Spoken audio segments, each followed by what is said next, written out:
Hi, Ben, Katerina, and David. Greetings from the Google office on Tottenham Court Road. I figured that in addition to sending you guys over the presentation, I could actually just walk you through the presentation, and what easier way to do it than record a hangout like this, just so that you could, I think some things are better explained verbally. So I thought I'd just do this as well. First of all, my apologies for not getting back sooner. As I mentioned, Ben, basically immediately after I was in London, I went to Finland for work. I was there for a week and a half. It was quite hectic. So I've gone back to this, unfortunately, just now. But I hope that, being late isn't too much of a bother, and the content will still sort of speak for itself. But without further ado, I think I'll just hop into the presentation, and we can have a look at at the slides that I've prepared and the ideas that I've prepared. And then if you have any questions regarding anything, obviously don't hesitate to get in touch, and I'll be happy to explain and elaborate. But I'll just share my screen now, which you'll hopefully see now, and I'll just hop over to the presentation itself. So, just to begin with, I'll perhaps give a bit of background. So I originally became acquainted with, Founders Pledge through the Will MacAskill interview on the Tim Ferriss Show. And, further, I was hosting the stage at the Slush Tech Conference, and I met David backstage, and I had a chat with him, and basically grew very excited about what you guys are doing and the concept of Founders Pledge in its entirety.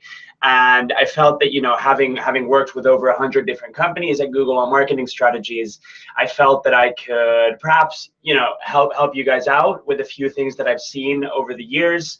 And in addition, to be honest, I don't find my work right now that meaningful. So I felt that this is a way to, perhaps add a bit more meaning to my skill set. Further, I'm moving to London soon, and it's likely that me and a few developers are going to set up a startup. But until then, I'm available for project-based work.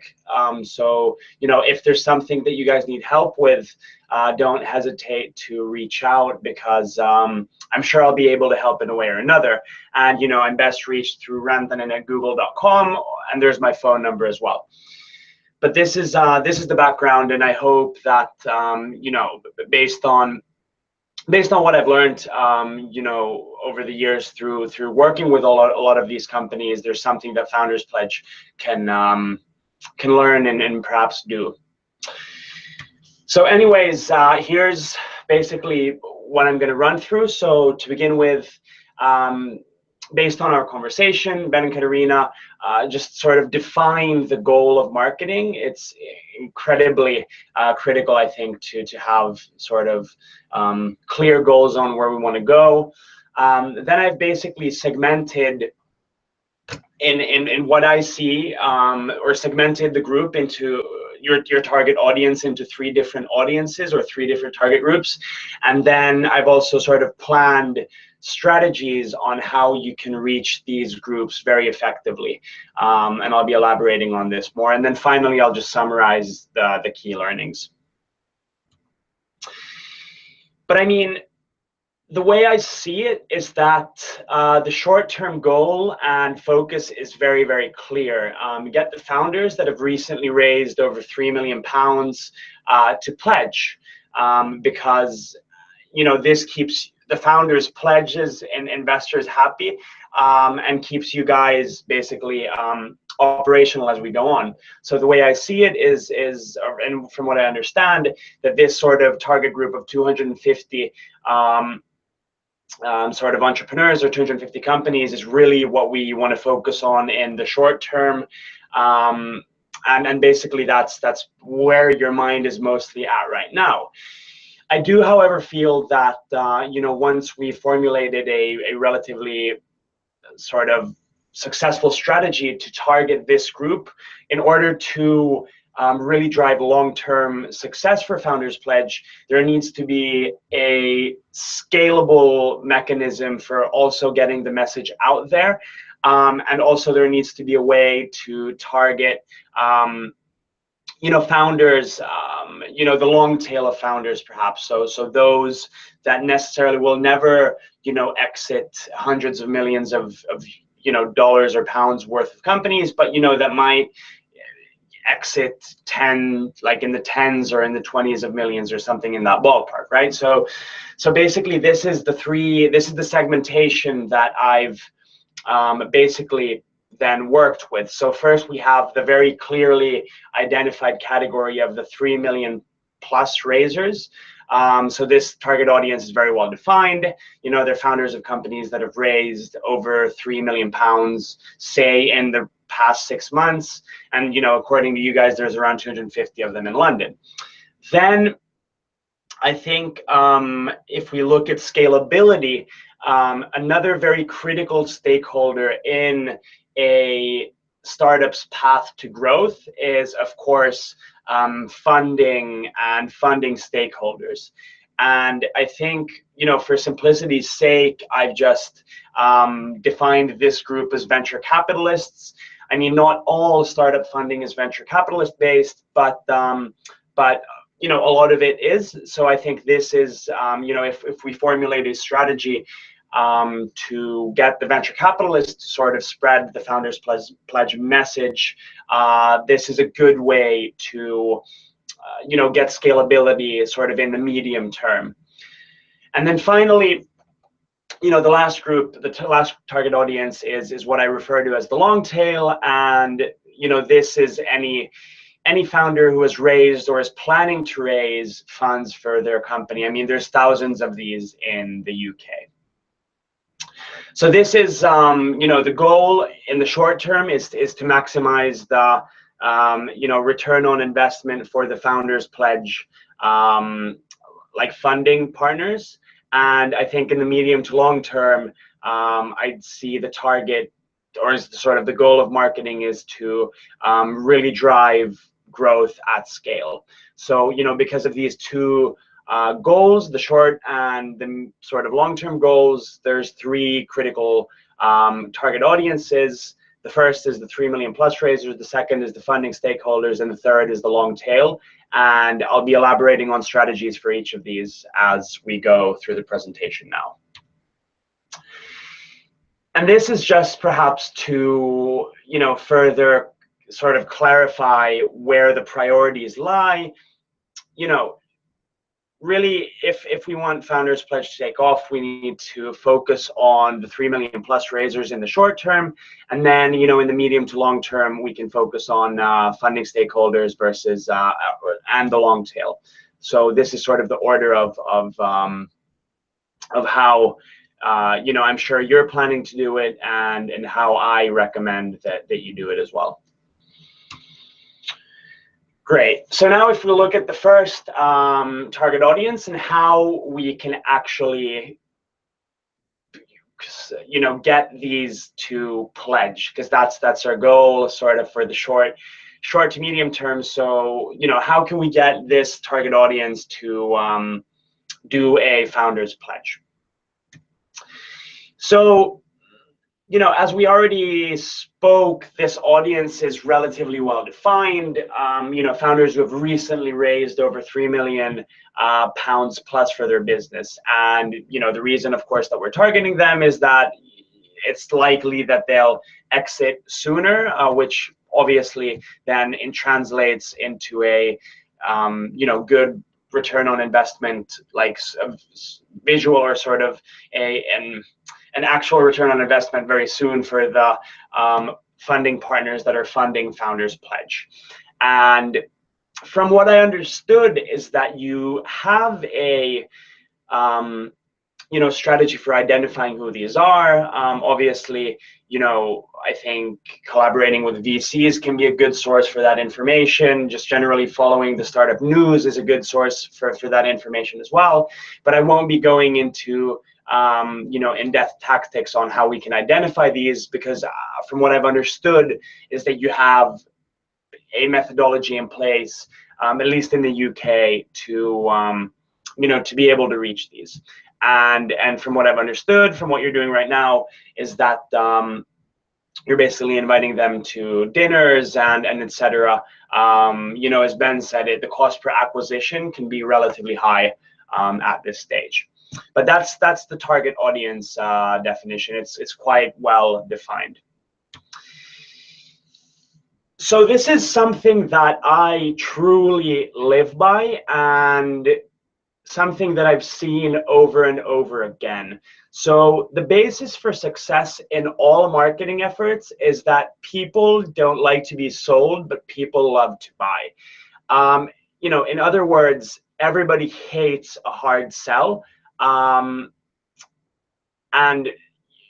people still love to buy, right? So there's this bit of a interesting not necessarily like oxymoron, but there's this interesting sort of dynamic where people hate to be sold but still love to buy, right? So the way, there's a few implications of this that I'll talk about in a moment. But for me, this is really the foundation for all marketing efforts. And in over the 100 companies that I've worked with at Google on their marketing strategy, the most successful ones are companies that live by this ethos, or this sort of Parthenon for marketing. And I think there's really three critical implications for this, which are equally important to for-profits and non-profits. So the way I see it is that Founders Pledge is essentially selling a service, and this sort of Parthenon of marketing is equally important. But I mean, there's three really critical implications. The first is that a hard sell never works, and I'm sure everybody can identify with this. It's just like being sold to sucks and feels very uncomfortable. So this is a situation that we don't want to put then our potential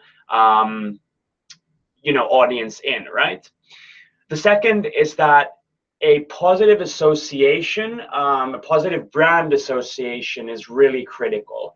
It's very important that our target audience of the 3 million plus raisers have a positive image of Founders Pledge and have a positive sort of brand perception. And thirdly, the easiest way to do that is by adding value. So by doing something for free to that target audience, which they really sort of value, right? So this basically boils down to one of the or this stems from one of the sort of key characteristics of influencing people. Cialdini wrote a book, I think it's called Persuasion, perhaps. I might be wrong on the title, but anyways, he has 6 key principles for influencing people, right? Actually, I think the book is just called Influence. But anyways, and one of them is reciprocity. And the way it operates is that if I create value for you, if I do something that you find valuable, you'll be likely to reciprocate that favor then to me, right? So the way that would operate in Founders Pledge is that we create value for this group or this target audience, and then basically they'll have a positive brand image of the Founders Pledge, and they'll sort of feel slightly indebted to Founders Pledge and will likely reciprocate by actually doing a pledge, right? So that's where it comes from, or that's where the theory lies, and this implication, or the fact that people hate being sold to but love to buy, and these implications really formulate the basis for all marketing activities that I recommend that companies do these days. And as I said, in over the 100 companies that I've worked with, the really successful ones understand this. And this will be a continuous theme throughout the presentation, and this is really the foundation that I think marketing efforts should be based on. And yeah, I think it's important to, to tackle in the beginning. So, and here, like in over the 100 marketing strategies that I've seen at Google, the most successful ones are always those that add value to the target audience. And that's what I recommend we also do to this group of, 3 million plus raisers, basically. So I thought about this for a bit, and the way I see it, of course, there's multiple ways of doing it, but the way I see it, that there's two pretty straightforward and simple ways that we can do that. They can either be done in unison or then in parallel, right? So, doing one doesn't like negate the possibility of doing the other. But basically, the first option one is building a sort of invite-only learning platform. So, for example, Teachable, Teachable.com is a software as a service where we can build online courses very easily and relatively cheaply. So that could be an option. But basically, the fundamental idea is that we build a learning platform for the entrepreneurs in this category. Because I mean, running a business that is rated over £3 million is a very difficult job, and it's riddled with challenges. And I'm sure, like, at that level of operation, there are like common denominators and common pitfalls that companies can fall into. So basically, what I see that we could do is that use the Founders Pledge alumni network, or the pledgers that have already potentially exited, to give advice and tips on, scaling the business from, £3 million raising to above, right? So that's step one, right? Or option one. And I think that if I were a founder that has just raised over £3 million, and I'd get an email or a call inviting me to attend this invite-only online course where founders such as XYZ are giving you actionable tips on basically growing your business in the phase where you're at, I'd feel pretty good about that, right? Like, I'd get a very positive feeling about that because Founders Pledge is adding free value to me. Further, we could include like modules in this online course of skill sets which are crucial for any entrepreneur, like, say, for example, negotiating, and I'll get into that a bit in a moment. Option two is then to use this Founders Pledge alumni network and basically give the founders that are raising or have raised over £3 million access to this network. What that would in all its simplicity mean is that it's an invite only. You've just recently raised over £3 million. You can tap into our network of Founders Pledge founders because it's guaranteed that there will be founders that have had similar problems or are in a similar industry or whatever, and we're giving you the possibility to connect with them for a 30-minute call once a month or something of the sorts, right? This obviously, is something that the Founders Pledge alumni could opt out of if they wanted to, but I think this would, again, create a lot of value for potential founders, our potential target audience that are raising or have raised over £3 million.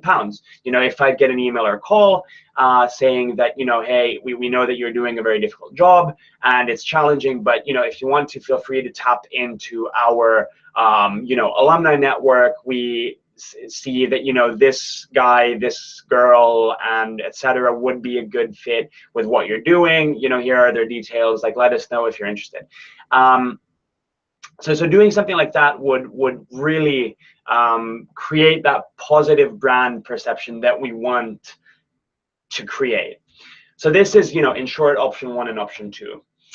And, this is a bit more sort of in depth of what option one could look like, which is the learning platform. But, I just brainstormed a few content ideas that we could do. One is that we ask the alumni of Founders Pledge, I'll just refer to them as alumni, to give, a 10, 15-minute, presentation or a speech or whatever, on advice that they would have loved to hear when they were at the stage of, say, raising £3 million or something like that. The second idea is to, just out of the blue, or try, like, via an introduction or something, try to, like, approach, say Stuart Diamond, who's the Wharton Business School negotiation professor, and try to get him to do a, say, 30-minute to 60-minute free lecture on negotiation. What's in it for him? He can use his skill set to aid a philanthropic cause. I think if we frame it correctly or frame it right, he'd be quite, potentially open to this. From what I understand, his consulting business is doing quite well, so that he doesn't necessarily need, the extra dollars. And, if we frame it in a way where his skill set can really aid, this philanthropic sort of path, I think that could be a possibility. Then finally, VCs have seen hundreds and hundreds of startups, and VCs also are increasingly thinking about the brand perception that they're giving out. A good friend of mine who was actually, David, you might remember Jenny, who was my co-host at Slush. She basically did her master's thesis on VCs and their branding. And, in short, the takeaway is that VCs are becoming more and more aware of the brand that they're creating, and are being more and more deliberate in the brand that they want to create. I think, theoretically, I think that a few VCs would be open to, doing a 20-minute, 30-minute talk or something like that, interview, where they basically give tips on, on scaling the company from having raised £3 million onwards, right? So these are just a few content ideas. And then, so there's two sections, like, how do we then convert these people that have, that have watched the course into actually pledging, and how do we go to market with this? Like, how do we market this so that it becomes visible to those that have raised over, £3 million? So the first is that, of course, it's a free online course, but you have to give your email address and perhaps even your phone number. And that means that we have their contact details. And, the final module of this course could be a presentation by David on, how companies with philanthropic tendencies tend to succeed better, or something of the sorts, right? Having them, give over their details, and having, them gone through this course where we've added value to them so that they have a positive brand perception, it gives us a pretty good position to really, get them to convert and do a pledge. And I think bonus content on, because what I hear, when I've sort of studied philanthropy is that philanthropy basically feels good. So, even like there, some bonus content in the online course could be interviews of these, alumni that have exited their business and then worked with Founders Pledge to donate, like how they felt when they were able to give, say, £500,000 or whatever it is to this organization, and how it went with Founders Pledge, etc. So it gives us like this excellent opportunity to educate, these potential founders on how it feels to be a part of this movement, right? And this then would appeal to those perhaps a bit more selfish. Like if we basically say that you'll feel excellent after this, then even those perhaps a bit more those that haven't really been open to philanthropy could start seeing it in a different light. And then, go to market. I think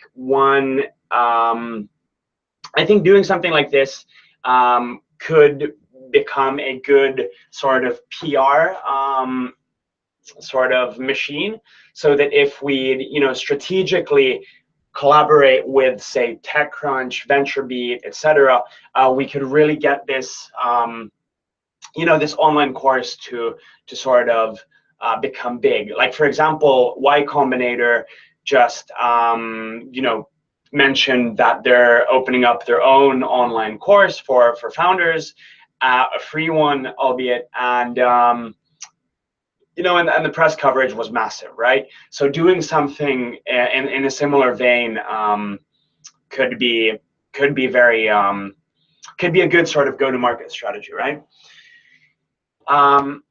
Yeah, and then the second option is the mentor network that I discussed earlier. The Founders Pledge community is over 800 pledgers, and offering the raisers or target audience to access this mentor network could absolutely boost the positive association that potential pledgers have towards Founders Pledge. What it would then be is like a platform to connect, right? So basically, if I'm in industry X and I see that someone has exited a business in industry X doing a similar kind of service, then that would, I could reach out to him or her and, ask him or her for a 30-minute phone call or a 30-minute coaching session once a month or something like that, right? And, by keeping it invite only, we're ensuring that that we're basically not wasting anybody's time. And with the network of over 800 pledgers, founders are easily able to reach out to other founders in similar industries. I was just today speaking to a senior Google director, and I just mentioned that I'm considering, hopping out myself and becoming an entrepreneur. And he said that, one of the things that you then won't have is this network of peers and mentors that, a big company such as Google has, right? And I think a lot of founders, from my experience, the ones that I've talked with, they feel quite alone. Because they can't really talk to their employees, they can't really talk to their co-founders about insecurities, etc. So it's really important to have a sort of network of people that you can talk to honestly and openly. And I think Founders Pledge to operate as a platform for that would be just a fantastic way to create a lot of value for our potential pledgers, right?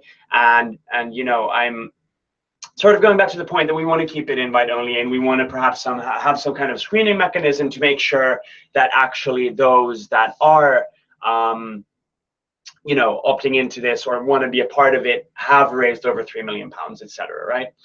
So this is option number 2, which I think is also relatively viable.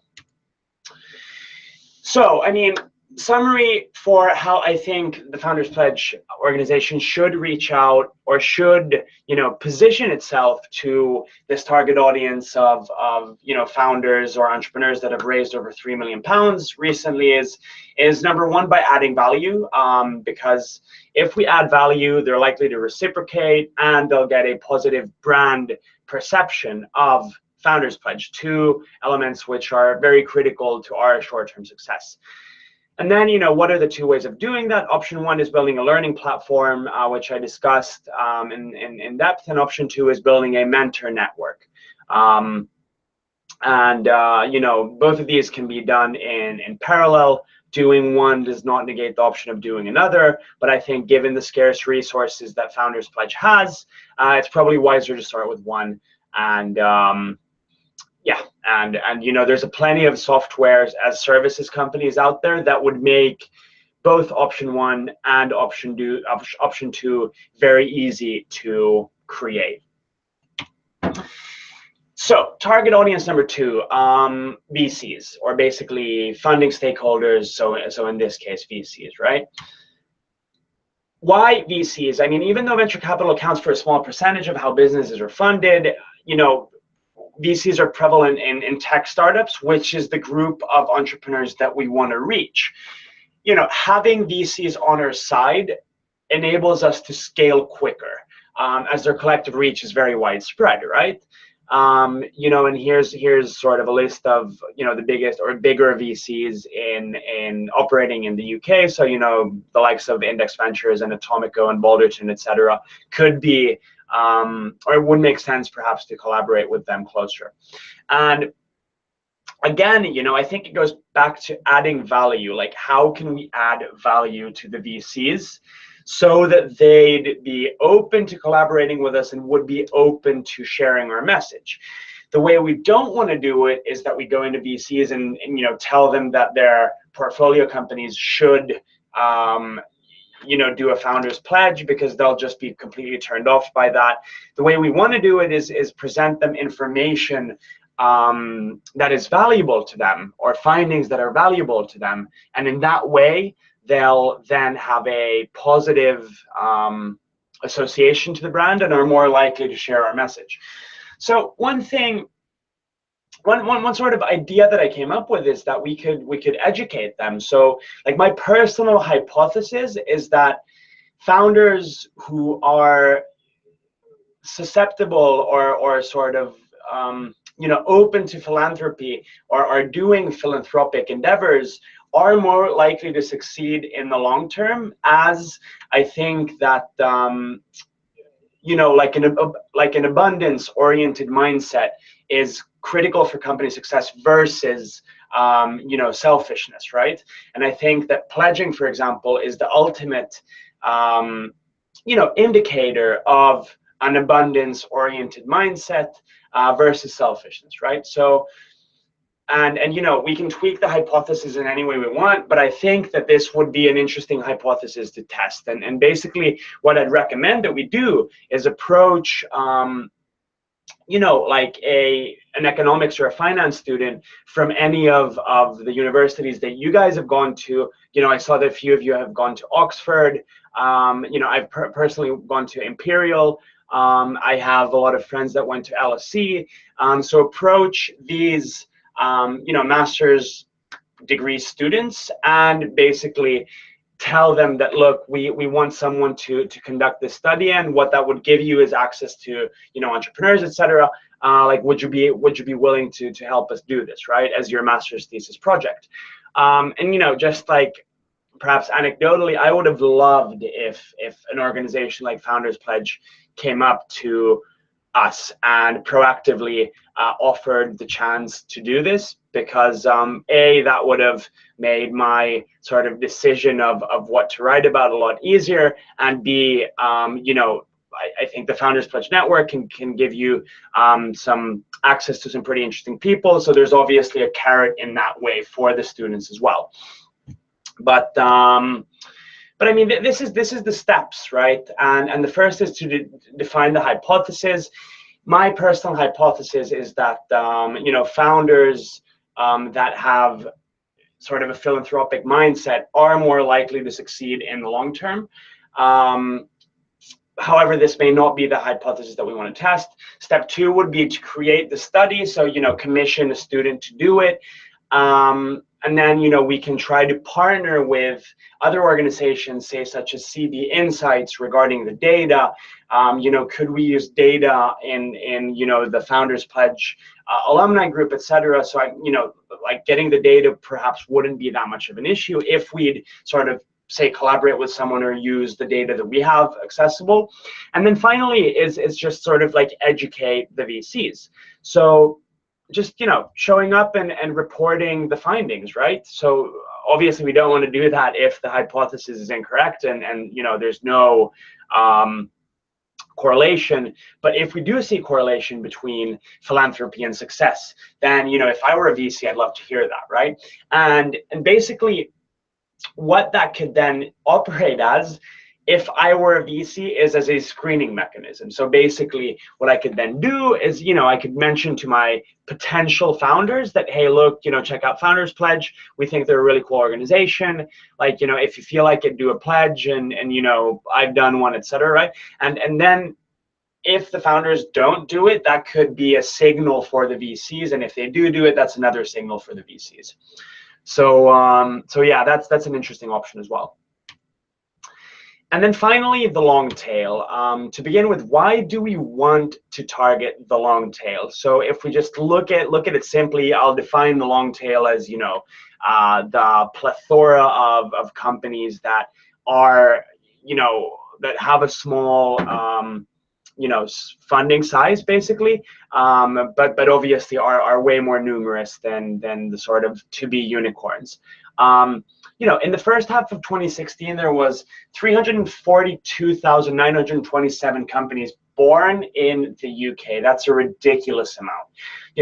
If we can create value for that group, and sort of get a high brand recognition amongst that group and a positive brand association, then I think to really drive long-term growth, that would be a gold mine for Founders Pledge. And yeah, there's a few ideas that I've had, right? So I'm currently, like, I'm potentially a good example of this. Like, I'm potentially in the process of setting up my own company with a few developers, and in order to do that, we need funding. I don't know what the options even are right now. So I just took a quick stab at looking at, how to raise VC funding on Google. There's around 700,000 hits. There's around 16,000 hits on YouTube. So this just shows that it's, people are searching for this, right? And basically, like, a way to teach these companies how to raise funding for your company is, again, by just doing a free online course, right? So the course would be free of how do you raise funding for your business. Go through all the alternatives. There's VC funding, there's debt funding, there's kickstarting, there's corporate venturing, etc. Right? So just there's angel venturing. What are the pros and cons of each? And just go through that, right? If that would be an hour or something, like, I would love to consume that content. And currently there exists nothing that would basically pull that information easily together. So, that online platform could be free, email opted in, so that we can convert the founders, taught by good stakeholders such as existing pledgers, VCs, etc. And basically, like, it could be quite easy to create. With the possibility of doing just an online course via, for example, Teachable, like, this wouldn't be difficult to do. It's easy to maintain. As long as we make sure that the content is timeless, we can reap the dividends of having this for a long time. And again, I think this could be a PR magnet, right? Like, if we collaborate with the likes of, say, TechCrunch to offer, a proportion of the course free for their readers or something, I think that would be a good way to get the word out there. And, like, why should we do it? Because, I mean, it solves a problem. Like, anecdotally, I would love to see that kind of content, and based on the size of how many people are searching for this, I think others do as well. Secondly, there's no one doing it right now. So, filling a void would be relatively easy because there's no one there. And thirdly, this could, again, really create a strong positive association to the Founders Pledge organization. So, to summarize, the order of implementation is this, right? First we want to target the sort of top 1%, the over £3 million founders, or the €3 million or dollar or whatever founders. After that, we want to target the top 10%, and ideally we want to do that in a scaled manner, so via VCs. And then thirdly, we want to target the rest, sort of the rest of the 90%, and doing that via an online course could be easy to do. So this is basically, in a nutshell, what I propose, or what I think that the Founders Pledge should do. And marinate on the philosophy more. I think the philosophy is more important than the actual ideas. So really, like, adding value is the critical step. And then creating a positive association via that is really what I think marketing should do, and is done, like, best these days.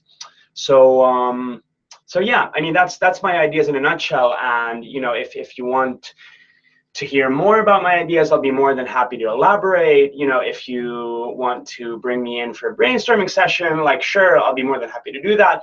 As I said, I don't find my work very meaningful right now. So if there's any way I can contribute to the Founders Pledge of Success, whether it's in terms of a project or whatever, I'd be more than happy to help. Yeah, and then I just added a few examples in the appendix of companies that are doing it very well. And also I forgot to add a few resources that I recommend you check out.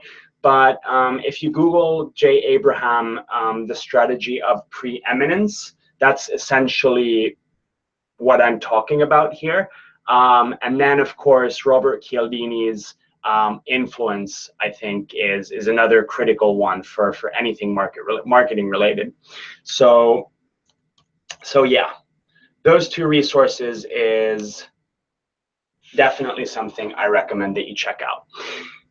I need to exit this room because it's almost 3 p.m. But you know, thank you for watching. I hope you did, and you know, I hope you find my ideas useful, and you know, don't hesitate to get in touch if there's anything that I can help you with. So cool. You know, let's talk soon, and have a great weekend. Thanks.